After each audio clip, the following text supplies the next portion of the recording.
Welcome to Shri Rajiv Gandhi IAS academy. Friends, இந்த வீடியோவில் பிப்ரவரி 10 மற்றும் 11ஆம் தேதிக்கான கரண்ட் அஃபேர்ஸ் எல்லாமே பார்க்க போகிறோம். சரி, வாங்க பார்க்கலாம். ஃப்ரெண்ட்ஸ், இந்த வீடியோட நோட்ஸ் எல்லாமே கீழே பிடிஎஃப் டிஸ்கிரிப்ஷன் கொடுத்துருக்கோம். அதெல்லாமே கிளிக் பண்ணி டவுன்லோட் பண்ணிச்சிங்க. அப்புறம் நம்ம டெலிகிராம் குரூப் லிங்க்மே கீழே டிஸ்கிரிப்ஷன் கொடுத்துருக்கோம். அதிலேயுமே கிளிக் பண்ணி ஜாயின் பண்ணிங்க. நம்மளுடைய டெலிகிராம் குரூப்பில் கரண்ட் அஃபேர்ஸ் குவிசஸ் கொண்டு வரும். நீங்களுமே ஜாயின் பண்ணி அட்டன் பண்ணிக்கலாம். ஓகே, சரி வாங்க பார்க்கலாம். ஃபஸ்ட்டு, தற்போது தன் பதவியை ராஜினாமா செய்த பீரேன் சிங் எந்த மாநிலத்தின் முதல்வர்? இதற்கான ஆன்சர் மணிப்பூர். மணிப்பூருடைய முதல்வராக இருந்த பீரேன் சிங் அவருடைய பதவியை ராஜினாமா பண்ணிட்டாரு. ராஜினாமா கடிதத்தை அங்கே இருக்கிற ஆளுநரான அஜய்குமார் பல்லா அவர்கிட்ட வந்து வழங்கிட்டார். எதனால் இந்த மாதிரி ராஜினாமா பண்ணிட்டாரு அப்படின்னா, 2023ஆம் ஆண்டுலேருந்தே அங்கே மைத்தேயி அப்புறம் குகி பழங்குடியின சமூகத்திற்கிட்ட ஒரு மோதல் போக்கு நீடித்து வருது இப்போ வரைக்கும். அதனால் நிறைய பேர் இறந்துட்டாங்க. அண்ட் அதற்கு தீர்வு காணவும் முடியலை. இதனால தான் அவர் ராஜினாமா பண்ணிட்டார். மணிப்பூருடைய தலைநகர் இம்பால் அப்படிங்கிறது. அடுத்தது, நக்சல் தீவிரவாதத்தை எப்போது ஒழிக்க மத்திய அரசு இலக்கு நிர்ணயம் செய்துள்ளது? இதற்கான ஆன்சர் 2026 மார்ச் 31.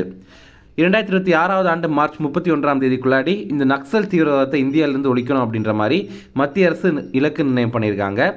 இப்போ சத்தீஸ்கர் மாநிலம் பிஜாப்பூரில் 31 நக்சலைட்டுகளை பாதுகாப்பு படையினர்கள் வந்து சுட்டு கொண்டிருக்காங்க. அப்போது 2026 மார்ச் 31ஆம் தேதிக்குள்ளாடி நக்சல் தீவிரவாதத்தை நம்ம நாட்டிலேருந்து முற்றிலுமாக ஒழிக்கணும் அப்படின்ற மாதிரி மத்திய உள்துறை அமைச்சகம் இலக்கு நிர்ணயம் பண்ணியிருக்காங்க. நம்ம இந்தியாவுடைய மத்திய உள்துறை அமைச்சர் அமித்ஷா. அடுத்தது, 15வது ஏரோ இந்தியா விமான சாகச நிகழ்ச்சி மற்றும் கண்காட்சி எங்கு தொடங்கியது? இதற்கான ஆன்சர் பெங்களூரு. இது ரொம்ப முக்கியமானது, ஏற்கனவே எக்ஸாமில் கேட்டிருக்காங்க. ஏரோ இந்தியா விமான சாகச நிகழ்ச்சி, ஓகேவா? இது நம்ம பாதுகாப்பு துறையினால் நடத்தப்படுற ஒரு மிகப்பெரிய கண்காட்சி. இது பார்த்திங்க அப்படின்னா இப்போது கர்நாடகாவில் பெங்களூரில் எலகங்கா விமானப்படை தளத்தில் தான் நடைபெறுது. 2 ஆண்டுகளுக்கு ஒரு முறை இது நடைபெறும். இந்த ஆண்டு இதோடைய கருப்பொருள் கோடிக்கணக்கான வாய்ப்புகளின் ஓடுபாதை அப்படிங்கிறது தான். நம்ம இந்தியாவுடைய விமானப்படை தலைமை தளபதி அமர்பிரீத் சிங் அப்படிங்கிறவர். ஃப்ரெண்ட்ஸ், நம்ம ராஜீவ்காந்தி ஐஏஎஸ் அகாடமியில் எஸ்ஏ எக்ஸாமுக்கான புதிய கிளாஸஸ் ஸ்டார்ட் பண்ணியிருக்கோம். நம்ம இன்ஸ்டியூட்டில் ஓப்பன் கோட்டாக்கும் கிளாஸஸ் இருக்குது. அதே மாதிரி டிபார்ட்மெண்டல் கோட்டாக்கும் கிளாஸஸ் இருக்குது. ரெகுலர் கிளாஸஸ் இருக்குது, வீக்கெண்ட் பேட்சஸ் இருக்குது.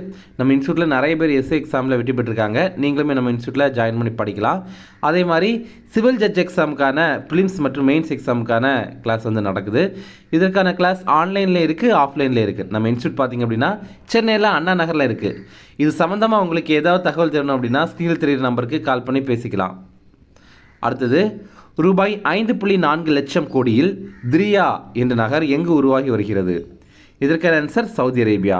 சவுதி அரேபியாவில் திரியா அப்படிங்கிற ஒரு மிகப்பெரிய ஒரு நகரம் உருவாகிட்டு இருக்கு. இந்த திரியா அப்படிங்கிற சொல்லுக்கான பொருள் பூமியின் நகரம் அப்படிங்கிறது தான். சவுதி அரேபியாவுடைய தலைநகரான ரியாத்துடைய புகர் பகுதியில் தான் இது கட்டமைத்துருக்காங்க. இது பொது முதலீடு திட்டத்தின் கீழே தான் உருவாக்குறாங்க. அதாவது நிறைய கம்பெனிஸ் எல்லாம் இன்வெஸ்ட் பண்ணி தான் இதை உருவாக்குறாங்க. இதில் எப்படிப்பட்ட ஒரு நகரமாக இது உருவாக போகுது அப்படின்னு பார்த்தீங்கன்னா, 1 லட்சம் பேர் குடியிருக்கிற வகையிலையும் 1 லட்சத்துக்கு மேற்பட்டவங்க பணிபுரிகிற வசதியும் இருக்கிற மாதிரி இந்த நகரம் வந்து உருவாகுது. இந்தியாவுடைய தாஜ் ஹோட்டல் இருக்குல்ல, அதோடைய 250வது கிளையை இந்த நகரில் வந்து தொடங்க போகிறோம் அப்படின்னு சொல்லியிருக்காங்க.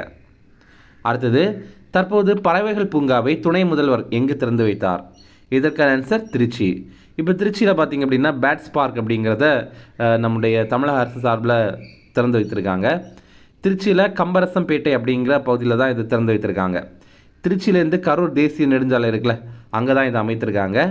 கம்பரசம்பேட்டை ஐயாளம்மான் படித்துறை அப்படிங்கிற இடத்துல தான், அது பக்கத்தில் தான் உருவாக்கியிருக்காங்க. இதோடைய மதிப்பு ரூபாய் 18.63 கோடி. இதை உருவாக்கின அமைப்பு திருச்சி மாநகராட்சி. நமக்கு நாமே திட்டத்துக்கு கீழே தான் இதை கட்டியிருக்காங்க. அடுத்தது, பரீட்சா பே சர்ச்சா நிகழ்ச்சி யார் தொடர்பானது? இதற்கான ஆன்சர் மாணவர்கள். பரீட்சா பே சர்ச்சா அப்படிங்கிற நிகழ்ச்சி இது 2018ஆவது ஆண்டு தொடங்கியிருந்தது.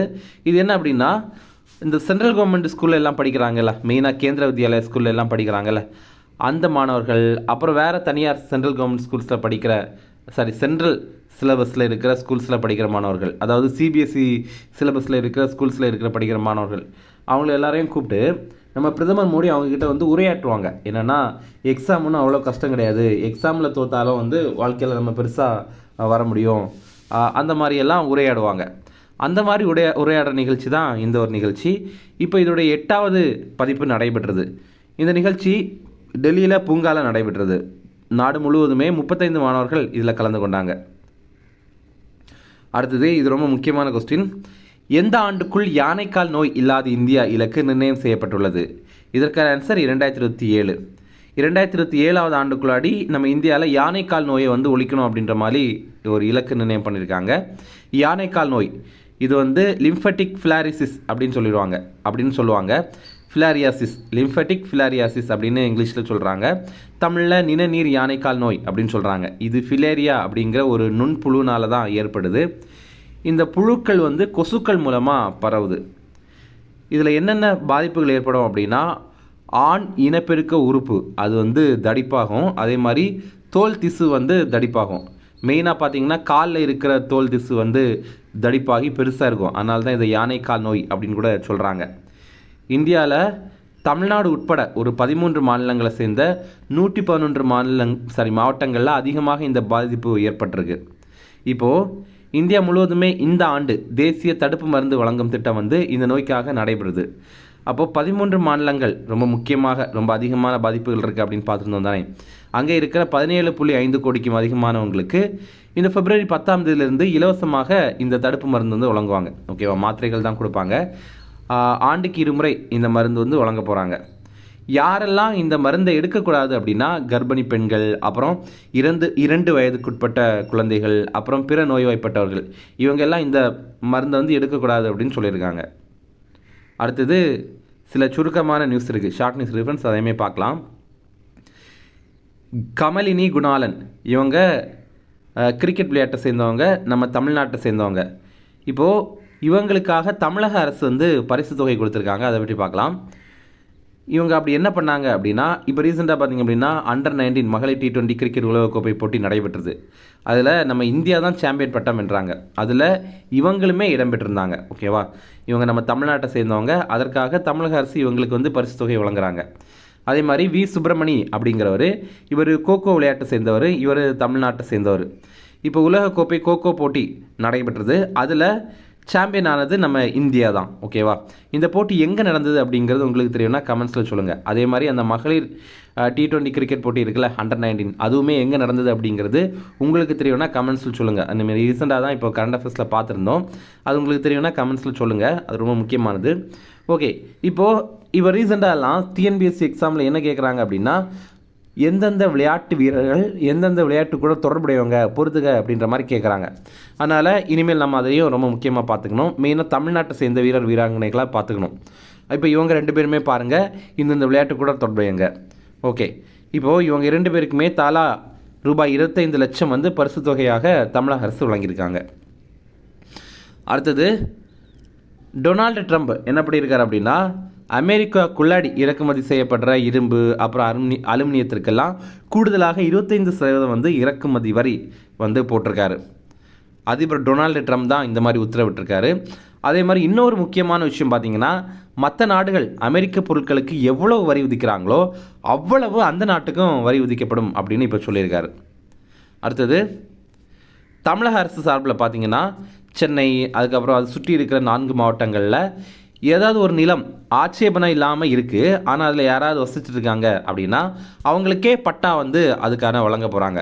இப்போ ஒரு எக்ஸாம்பிள் பார்த்திங்க அப்படின்னா, ஒரு இடத்துல ஒருத்தவங்க வாழ்ந்துட்டுருக்காங்க, ஒரு 10 வருஷமாக வாழ்ந்துட்டுருக்காங்க. அதில் வந்து ப்ராப்பரான பட்டா ஆனால் இல்லை. இப்போ இவங்க பேங்க்கில் இதை வச்சு லோன் வாங்க முடியாது, இல்லைனா இதை யாருக்கும் விற்க முடியாது. இந்த மாதிரியெல்லாம் சில பிரச்சனைகள் இருக்குது. ஆனால் இந்த நிலத்திற்கு யாருமே உரிமையும் கோரலை. ஓகேவா, அவங்க வசிச்சுட்டு இருக்காங்க, அவங்க அப்படியே தான் இருக்காங்க. யாருமே இது எங்களுது அப்படின்னு சொல்லலை. இவங்க மட்டும்தான் இது எங்களுது அப்படின்னு நினச்சிட்டு வாழ்ந்துட்டு இருக்காங்க. அப்படி இருக்கும்போது அந்த நிலத்தை அவங்களுக்கே பட்டா வழங்குகிறோம் அப்படின்ற மாதிரி தமிழக அரசு சொல்கிறாங்க. ஒரு 6 மாதத்துக்குள்ளாடி இது வழங்கப்படும் அப்படின்னு சொல்லியிருக்காங்க. ஆனால் அதற்காக அவங்க என்ன பண்ணணும் அப்படின்னா, அந்தந்த மாவட்ட ஆட்சியர் அலுவலகங்களில் பட்டா கோரி விண்ணப்பிக்கலாம். அடுத்தது இம்பார்ட்டன்ட் டேஸ் பார்க்கலாம். தேசிய குடல் புழு நீக்க தினம், இது February 10 நேஷ்னல் டிவார்மிங் டே அப்படிங்கிறது. என்ன பண்ணுவாங்க அப்படின்னா, 1 வயதிலிருந்து 19 வயதுக்குட்பட்ட குழந்தைகளுக்கு குடல் புழு நீக்க மாத்திரை வந்து இந்தியா முழுவதுமே வழங்குறாங்க. அதே மாதிரி 20லேருந்து 30 வயது வரை இருக்கிற பெண்களுக்கும் இந்த மாத்திரை வழங்குறாங்க. இது 2 முறையாக வழங்குறாங்க. ஃபர்ஸ்ட் ரவுண்ட் பார்த்தீங்கன்னா February 10ஆம் தேதி வழங்குறாங்க. இரண்டாவது ரவுண்ட் வந்து August 10ஆம் தேதி வழங்குறாங்க. அதனால தான் நம்ம மறுபடியும் August 10ஆம் தேதி இந்த தேசிய குடல் புழு நீக்க தினத்தை கடைபிடிக்கிறோம். என்ன மாத்திரை வழங்குவாங்க அப்படின்னா ஆல்பெண்டசால் மாத்திரை தான் வழங்குறாங்க. ஓகே, இப்போது இந்த குடல் புழு இன்டெஸ்டினல் வார்ம்ஸ் பற்றி கொஞ்சம் டீட்டெயிலாக பார்க்கலாம். இது ஒரு ஒட்டுண்ணி, இது ஒரு பேரசைட்.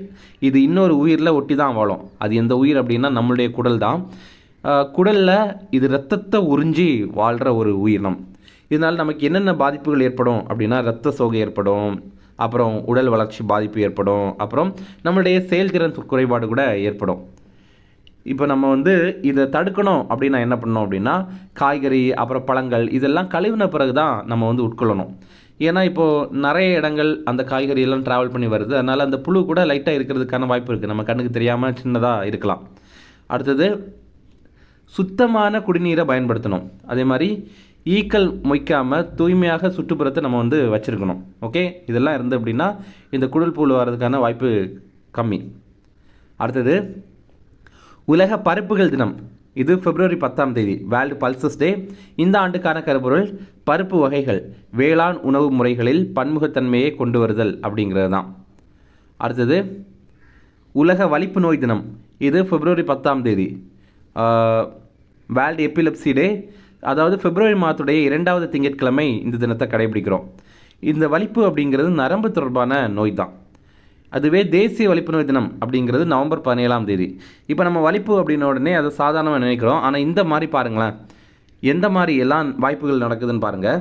நம்ம ஒரு ஏணி ஏறிட்டு இருக்கோம், அப்போ திடீர்னு வலிப்பு வந்துச்சு அப்படின்னா என்ன பண்ணுவோம்? ஒன்றுமே பண்ண முடியாதுல்ல, கீழே விழுந்துருவோம்.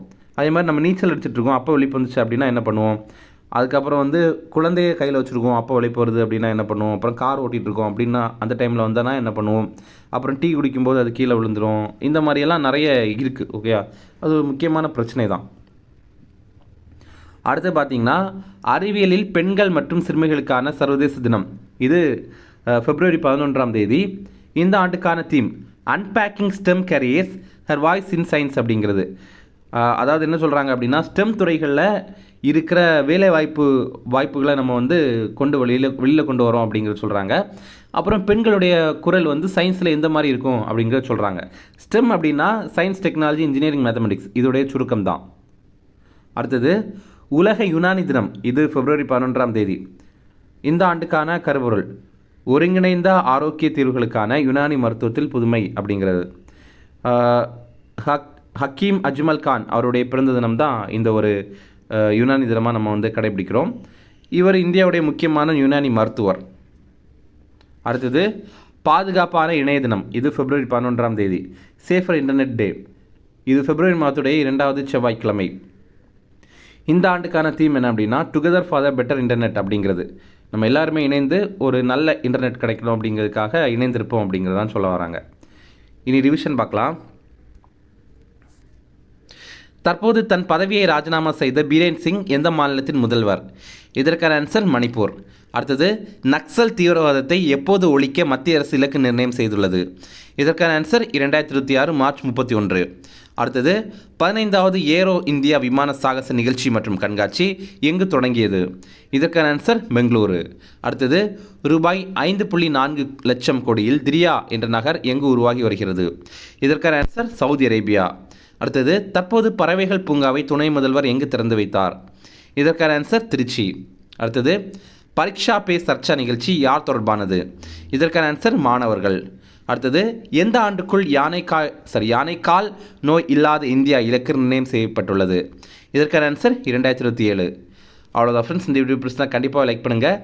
நம்மளுடைய சேனலுக்கு சப்ஸ்கிரைப் பண்ணி வச்சுங்க, உங்களுடைய நண்பர்களுக்குமே ஷேர் பண்ணுங்கள். கண்டிப்பாக இது அவங்களுக்கும் பயனுள்ளதாக இருக்கும். Okay, thank you. Chennai Shri Rajiv Gandhi IAS அகாடமியில் UPSC, TNPSC Group 1, Group 2 மற்றும் TNPSC civil judge, APP exam உட்பட police sub inspector, field surveyor, land draftsman ஆகிய பணிகளுக்கான சிறப்பு கோச்சிங்ல ஜாயின் பண்ணுங்க. 100% பாஸ் பண்ணுங்க, அரசு அதிகாரி ஆயிடுங்க.